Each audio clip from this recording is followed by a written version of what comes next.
sans qu'il y ait les preuves palpables ci li ñuy wax parce que ba mu ko waxee ba pare man je parle toujours de fait. Même pas 48 heures mu génn mu ne moom il parlait en son nom propre loolu la wax de. waxul pour gouvernement bi. waxul pour gouvernement bi. Tu peux pas dire ça et tu peux pas le faire parce que tu es avant tout le porte-parole du gouvernement et tu as parlé dans une radio internationale qui est RFI et tu as accusé l'ancien président de chef de gang man rafetlu ma loolu man tu sais ay saaga ay wax yu ñaaw ci wàllum suñu président ci wàllum ay suñu premier ministre yooyu musuma cee ànd parce que ñoom ñoo ñuy représenter au niveau national et international donc dañ leen war a jox seeni dayoo. On a fait un rapport. Laissons la justice, s'il y a lieu de poursuivre, la justice de poursuivre son travail, comme le mot, et de sortir les personnes incriminées.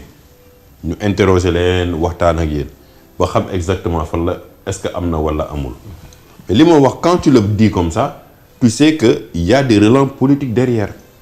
Parce que bu nekkee chef de gang la, comme ñoom tamit ay gangsters lañu. Comment ça? Ah lu ñoom ñoo toog moom waxtaan ak moom. mais ki ñu dàq keroog présidence. le chef de ministère yi lan la wax. le chef de cabinet du newul dañ dem nañ si toog waxtaan ak Macky këram. moo ko wax de. toog nañu waxtaan mu jox leen ay ordre ba ñu kafante seen biir après gisante nañu. mais loolu c'est après les élections. oui mais il y a eu tout un processus parce que dañu ne il y a eu le protocole de Cap Manuel. mais loolu le président Macky Sall weddi na ko. non mënu ko wax ouvertement mais li génnee ñii ci prison du caaxaan. loi amnistie bi. waaw mais loi amnistie bi lu tax xam nga Macky a pris la décision de la loi d'amnistie 2 semaines ou 3 semaines non juste ba conseil constitutionnel bi déclaré. Ouais. Moi j'étais présent dans la salle quand il parlait de l'amnistie Macky bi ma gis boobu ma ne kii normal. pour yow lan la woon. non parce que dafa am loo xam ne dañ ko waxtaanee parce que c'était illogique nga jékki saa ay nit yoo téye woon accuser leen jël ay loi dugal leen prison wax lu ne nii lii lañ def lii lañ def lii lañ def et puis y a certains qui commencent à parler maintenant nga jékki saa nga ne loolu yëpp nañ ko effacer jubóoli nit ñi ñii nangu noppi ba ñu génnee dañ waxuñu ba ñu génnee wax sax dañ ne ma lan la Ousmane Sonko njëkk wax dafa ne nañu bàyyi Macky Sall Amadou Ba moo gën a dangereux. parce que nekkul woon candidat moo tax. voilà nekkul woon candidat te président non moom laa lay wax. parce que nekkoon ci impasse. waaw mais depuis lors musoo tudd Amadou ci dara musoo ko tudd ci dara mais ba nga demee waxtaan ak Macky ba nga demee négocier li ngay négocier mais ils l'ont avoué mais ils l'ont dit qu'ils ont parlé à Amadou Sall le fils du président. il y a eu des faits. qui se sont passés mais président moo doon négocier. ñoom ñoo doon négocier wala président parce que président tolloon na. ñoom ñoo ñu mën a wax parce que dégg ngeen ko ñoom ñoo ñu mën a leeral xam nga nag loolu journaliste yi yéen yaa leen war a def seen enquête man damay joxe ay orientation mais récemment maître Youm dans ce qu'il a sorti comme argument ba muy tontu Birame Souleye. daf ko ne lan bu ma tax a wax. bu ma tax a wax c'est-à-dire ay menaces la woon. ay menaces la woon. xam nañu kenn koo xam ne nee na am na koo xam ne da doon ñaan njëkk pour président bi. jàpp ci mais loolu nañ dem laaj maître Youm lu tax mu wax loolu. ak lu tax mën a wax loolu maître Youm rek moo ñu ko mën a wax. parce que il l'a dit textuellement dans le texte qu'il a écrit ba muy tontu Birame Souleye il l'a écrit donc ils savent qu'il y a quelque chose qui s'est passé ils savent pourquoi ils ont laissé Macky Sall prendre l'avion tranquillement et aller s'installer au Maroc. kon jàpp nga ne wax ji dañuy wax nii rek mais le fait que ñu naan Macky Sall dafa war a ñëw Sénégal. mais ñoo ko njëkk jëm mu bàyyi bu nekkoon sérieux nañ ci liñ def kay dañ koy ne toogal ba ñu leeral sa gestion 12 ans mais Macky dafa génn jox leen lenge bi mu ñu abal ko avion mu dem Maroc. ñoom ñoo ko ba mu dem Macky n'a pas pris un vol normal ñoom ñoo ko abal avion présidentiel bi mu dem Maroc. demul Maroc sax dem na ci Umra ba pare soog a dem Maroc. donc ñoom war nañoo mën a leeral lu tax ñu def loolu yëpp. mais président Macky est-ce que yaakaaroon ni wala bokk nga am information parce que yéen a nekkoon ni dafa xawoon wala dafa mere woon ay ñooñam ba tax na tey jii mu ne non xaaral ma génne ñi voilà man ma raxasu si parce que tey jii ba mu tànnee ki nga xam mooy Amadou Ba. tamit bare na ñi nga xam dañ demal seen bopp. bare na ñi nga xam tamit jàpp nañu ni daf ko yéex a maanaam jox li nga xam ni maanaam moom la waroon campagne yi lan moo waroon loolu. d'abord man nekkuma ci woon man Amadou laa jàppale. moi je n'ai jamais été de l'APR. de l'APR. la xew. au fond des fonds xaw ma ko. je veux dire que man analyse rek laa def. je pense que j'étais le premier. j'ai fait un poste. ma ne am na lu ñuy togg palais. bu sottee dinañu indil jafe-jafe. ñëpp di ma woo. ñëpp di ma woo honorable lu xew. la preuve quelques jours après l'APR soutenait la proposition du PDS contre Amadou Ba. et puis des péripéties commencé mu nekk lu métti ci campagne bi dina jàppalewul Amadou Ba. gis nañu tout ce qui s'est passé gars yi di duré ba amnistie bi am. yow nga toog nga accuser ay nit jugé wuñu leen condamné wuñu leen waxuñu leen dara ñu jékki saa rek bàyyi leen ñu génn yow gi kenn gisul sa wetu candidat. gisuñu tu vois ñi dem fii ñi dem comme li nga wax ñi dem fii on sait pas.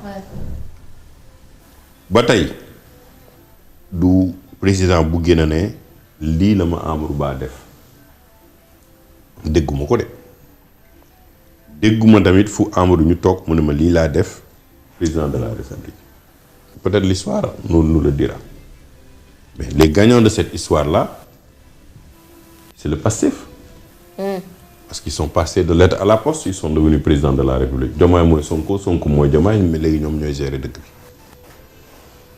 Maintenant l'histoire nous édifiera bu nekkee am na parce que jëfru nañu fii léegi dégg nañu ñenn ñoo xam ne ba ñu téye ba ñu defee lii finalement dañ ne diw moo ñu doon jox xaalis bi ñii di xataraayu ñoom Mollah Morgan léegi chaque jour ñu ngi saaga ñi nga xam ne ñoo doon ànd ak ñoom démb Karim Xaram moom tur bi moom mënu ma ko wax souvent Karim waaw Abdou Karim Gueye chaque jour moom carrément il est sorti il fait des sorties contre vertement gis nañ ñi doon ànd ak ñoom démb nga xam ne ñoo leen doon portelloo seen combat yi ñoom ñëpp dañu reculer commencer di xataraayu mais y a un fait qui s'est passé moo njëkk attiré sama attention ba président defee son premier discours c'est quand le président de la République a dit je donne il a prévu 5 milliards pour l'indemnisation des victimes mais à quel moment on a fait l'évaluation de l'impact de 2021 2024 ba président ñëw toog defagul dara mu ne génn décidé naa jox 5 millions d'indemnisation 5 milliards d'indemnisation ñu dugal ko ci loi de finances rectificative qui n'est 108 millions mais donc yow mënoo jël 108 millions dugal ko ci loi 5 milliards dugal ko ci loi rectificative da nga ko war a dugal ci loi initiale mooy loi d'exécution 2025 parce que loi de finances rectificative mooy la ñu waroon def rectifier nañ ko ba lii moom la ñu finalement la ñu dépensé donc la waroon des ñu dugal ko fële ñu jékki saa ne ñi dee dañ leen di jox 10 millions ñii 500 000 booy yi gis seen bopp parce que dañu ne ñii ñun ñoo dem xeexi ñii ñoo sànni cocktail molotov ci bus yi ñii ñoo def lii ñun ñu am 500 000 yéen ngeen dem toogi seen bureau climatisé yooyu seen V8 booy commencé wax. pour yow neexal la. neexal la parce que dans un pays normal avec les événements de ce qui s'est passé de 2021 à 2024. moo tax je suis contre la proposition de loi de Amadou Ba. on ne peut pas avoir des événements boo xam ne ñu ne diw moo def lii mais diw dañ ko ciy génne les jeunes qui sont sortis dafa am lu leen génne te force de l'ordre jàngaluñu ko muy servir café wala muy joxe tàngal force de l'ordre c'est pour rendre l'ordre et dans un pays préserver la stabilité dans un pays et moi je rends hommage aujourd'hui avec tout ce que j'entends aujourd'hui et ce qui se passe au général Moussa Fall.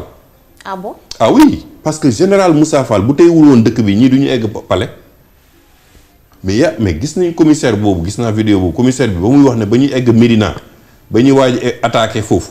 commissaire Masserigne.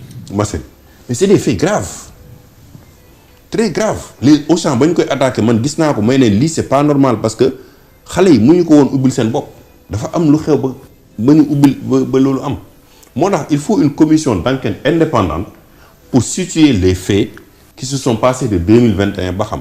pour yow abrogation bi dafa war a total dañ ko war a abroger. mais amul sax ki sàkk dañ ko war a dindi. mais PM ñëw na biir assemblée nationale. waaw. devant tous les Sénégalais mu ne la. bëggatuñu ñun lañ ko doon defal nee nañu yow ñun lañ ko doon defal bëggatuñu kay amul interprétation mais interprétation nga ne crime de sang crime de si mais ñi ngay waxal. mais ñoom ils sont logiques ah ci seen logique la ñu nekk quand même. waaw mais parce que loolu la ñu bañoon démb ci loolu la ñu taxawaat tey. ma ne. pour logique. waaw loo nanguwul buñ ko tegee nga xam ne nangu woo dindi ko. mais PM laa di xam nga boo taxawee assemblée nga wax dara c'est officiel. ouais. Tu ne parles pas aux Sénégalais seulement tu parles même à l'international. Tu as dit que bëggatuñu que niñ ko dindi te dañ ko dindi ku ci war a wuyu man sax mën naa dem wuyu ji donc amul luñ ciy interpréter on va interpréter quoi. parce que loolu ce que ça crée ça veut dire que aujourd'hui jeunes yi nga xam ne ils ont commis des crimes on va le mettre sous le chapeau politique dem nañu yàq Auchan dem nañu yàq station Total dem nañu yàq yenn services yi ñëw ñu ne leen parce que c'est des actes politiques ñooñu war leen topp ci dara. mais force de l'ordre yi ñuy génnee am na ñoo xam ne def nañu nii dañ leen topp mais est-ce que xam ngeen l'effet psychologique que ça peut créer sur les forces de défense et de sécurité maanaam dëkk du caaxaan. soit ñu abrogé ko ñu def une commission d'enquête parlementaire ou une commission d'enquête indépendante bu sudee tu peux pas être juge et partie Ousmane Sonko wax na fi gatsa wax na fi Samuel Doe wax nañu xale yi entraîné nañu ba jàpp bu ñu leen joxe mën gànnaay mën nañu kii résister mais moo ko wax c'est des faits ce sont là c'est enregistré c'est présent. Il y a eu violence mais violence force de l'ordre du génn rek ci mbedd bi def violence. bañ leen di attaqué bay waaj a attaqué caserne bi bu nekkul woon jour boobu dañoo téye seen bopp y aurait eu des morts et des morts et des morts parce que dañ leen acculé woon pour dugg ci biir caserne bi. Il y a eu des faits extrêmement graves.